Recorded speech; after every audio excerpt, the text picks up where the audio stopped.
Ja, hallo und herzlich willkommen hier auf meinem Kanal zu einem weiteren Video von mir. Heute geht es mal, wie ihr unschwer erkennen könnt, wieder um Helis. Ich habe euch ja in der letzten Zeit schon mal die AFX 135 Pro hier in der DRF-Version vorgestellt von Amevi. Amevi hat jetzt ein super cooles neues Design-Update rausgebracht, und zwar diese sehr schicke AFX 135 Pro im Flying Bulls Design. Die wollte ich euch heute mal zeigen. Da die aber natürlich technisch identisch ist mit der DRF-Version, zeige ich euch jetzt nicht alles nochmal umfänglich wie im letzten Video. Dazu habe ich ja schon mal das Video hierzu gemacht, das verlinke ich euch mal hier oben. Wenn euch die technischen Daten alles so interessiert im Detail und die Fernsteuerung und die ganzen Funktionen, schaut euch das Video gerne vorher mal an oder nachher. Hier in dem Video geht es jetzt erstmal nur um das Design hauptsächlich. Wie gesagt, sind die beiden Modelle technisch identisch. Hier sind auch wieder zwei Brushless-Motoren verbaut. Wir haben hier einen Höhensensor drin. Ich zeige euch gleich trotzdem nochmal, was alles mitgeliefert wird hier bei der Flying Bulls Version. Ich zeige euch dann natürlich nochmal das Design etwas genauer. Und wir gehen danach natürlich auch noch fliegen, damit ihr mal sehen könnt, wie das Flying Bulls Design in der Luft aussieht. Ich würde sagen, wir verlieren keine Zeit, legen sofort los. Viel Spaß und bis gleich. Ja, hier haben wir jetzt mal den gesamten Lieferumfang vor uns liegen. Natürlich als erstes mit dabei wieder eine Bedienungsanleitung in Deutsch und in Englisch.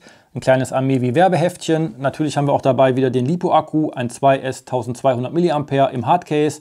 Auch wieder schön in Helifarbe lackiert. Wir haben hier oben auch wieder einen kleinen 5-Volt-Anschluss für eine kleine zusätzliche Lampe. Wir haben hier eine kleine Statusanzeige, wie voll der Akku ist. Und wir haben natürlich auch wieder einen USB-C-Anschluss zum Laden. Dann haben wir Amevi typisch wieder 4 Ersatz-Hauptrotorblätter dabei und einen Ersatz-Heckpropeller. Ein bisschen Werkzeug. Das Ladekabel zum Laden des Akkus, ein USB-A auf USB-C-Kabel. Natürlich auch wieder die 2,4 GHz Fernsteuerung, hier auch wieder im Game Controller Design. Und last but not least natürlich diese wunderschöne EC 135 im Flying Bulls Design, und die zeige ich euch jetzt mal etwas genauer. Ja, hier haben wir jetzt die schicke Flying Bulls Version, hier in einem glänzenden Blau-Silber-Weiß gehalten.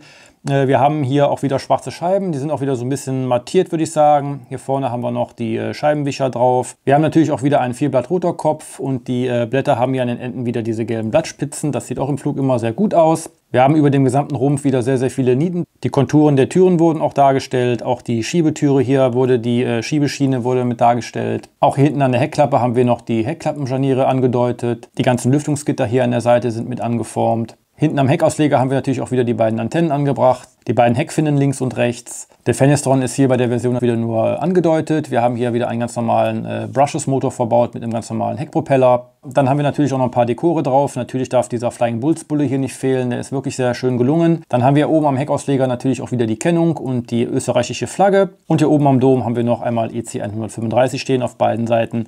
Das war's dann. Ist aber genauso wie beim Original. Das Design der EC ist ja auch von Red Bull abgenommen worden und ist damit auch offiziell lizenziert von Red Bull. Das Landegestell ist auch wieder sehr schick. Auf der Unterseite sieht die EC dann so aus. Wir haben hier natürlich auch wieder den Höhensensor verbaut, den optischen.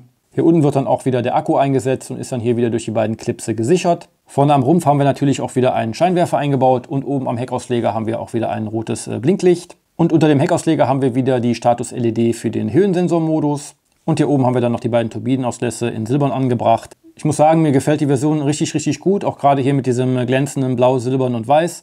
Richtig gut gelungen. Wie gesagt, ist sie auch offiziell lizenziert. Sieht auch original wirklich so aus. Ich würde sagen, ich zeige euch jetzt noch mal ein paar detaillierte Drehtelleraufnahmen und dann gehen wir fliegen.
Ja, kommen wir bei der Flying Bulls EC auch nochmal zu einem kleinen Fazit am Ende. Ich muss wirklich sagen, optisch finde ich die wirklich sehr schön. Ihr könnt mir ja gerne mal in die Kommentare schreiben, wie ihr die Optik jetzt von der Red Bull bzw. Flying Bulls Version findet. Oder ob ihr zum Beispiel die DRF-Version da hinten im Hintergrund schöner findet. Schreibt es mir gerne mal in die Kommentare. Fliegerisch muss ich sagen, fliegt die wirklich sehr, sehr gutmütig. Sogar noch einen Ticken schöner und gutmütiger als die kleinen ECs, die hier im Hintergrund sind. Gerade auch mit dem Höhensensormodus ist das alles viel einfacher noch zu fliegen. Ich habe sogar meine Freundin fliegen lassen, die hat bis dato noch keine einzige Fernsteuerung eigentlich so in der Hand gehabt. Sie sollte eigentlich nur mal starten für das Video, ist dann aber direkt auch weitergeflogen. Konnte sogar ein paar kleinere Runden damit fliegen. Daran kann man schon erkennen, dass die EC wirklich sehr, sehr gutmütig fliegt. Sie hat vorher noch nie einen Hubschrauber geflogen. Gerade hier, wie gesagt, in Verbindung mit dem Höhensensormodus ist das für Anfänger gar kein Problem. Die Ruderausschläge sind in beiden Modis, also im grünen Höhensensormodus und im roten Nicht-Höhensensormodus, also wo der ausgeschaltet ist, eigentlich relativ human, also auch für Einsteiger wirklich gut geeignet. Die ist nicht zu agil, in beiden Modis nicht. Natürlich ohne Höhensensormodus kann man den noch ein bisschen agiler fliegen, aber wie gesagt, fliegt die wirklich sehr gutmütig. Auch beim Fliegen im Wind ist die große EC etwas besser geeignet als die kleinen ECs, die hier im Hintergrund stehen. Es darf zwar auch nicht zu viel Wind sein, aber mit mäßigem Wind, sagen wir mal, kann man die noch ganz gut fliegen. Wenn es dann irgendwann zu viel wird, dann wabbelt die eigentlich nur noch rum, macht nicht wirklich Spaß und manchmal hat sie dann auch sogar Probleme, gegen den Wind anzukommen. Deswegen am meisten Spaß macht es eigentlich bei wenig Wind oder sogar bei gar keinem Wind. Da macht es eigentlich noch am meisten Spaß zu fliegen mit der EC. Auch das Fliegen mit der Game Controller Fernsteuerung war jetzt kein Problem. Dafür fliegt die EC wirklich sehr gutmütig, dass das eigentlich nichts ausmacht, mit diesen komischen Sticks hier zu fliegen. Es ist ein bisschen ungewohnt im Gegensatz zur normalen Fernsteuerung mit den langen Sticks. Ich bin auch eigentlich Daumen- und Zeigefingerflieger. Aber selbst wenn man hier mit den Daumen fliegt, ist das eigentlich gar kein Problem. Also es war wirklich nicht so gewöhnungsbedürftig, wie ich am Anfang dachte. Deswegen sollte es eigentlich auch kein Problem für euch sein, mit so einer Fernsteuerung hier zu fliegen. Das 3D-Fliegen bzw. Kopfüberfliegen mit der Flying Bulls Version konnte ich jetzt leider nicht filmen. Das habe ich aber ja schon bei der DRF-Variante gezeigt. Wenn euch das mal interessiert, wie das aussieht, guckt euch gerne mal das Video an. Das habe ich euch ja eben hier oben verlinkt. Ansonsten gibt es eigentlich gar nicht viel zu sagen. Fliegt genauso super wie die DRF-Version. Probiert es einfach aus. Die Optik könnt ihr selber entscheiden, welche euch besser gefällt. Schreibt es mir, wie gesagt, gerne mal in die Kommentare. Ansonsten würde ich sagen, war es das erstmal wieder mit dem Video. Wenn euch das Video gefallen hat, lasst gerne ein Like da. Schreibt mir sehr gerne, wie gesagt, einen Kommentar unter das Video. Und wer noch nicht hat, kann meinen Kanal natürlich sehr gerne abonnieren. Dann verpasst ihr auch keine weiteren Videos mehr. Da kommen noch einige. Und ich würde sagen, wir sehen uns dann hoffentlich im nächsten Video wieder. Bis dann, euer Chrissy. Ciao.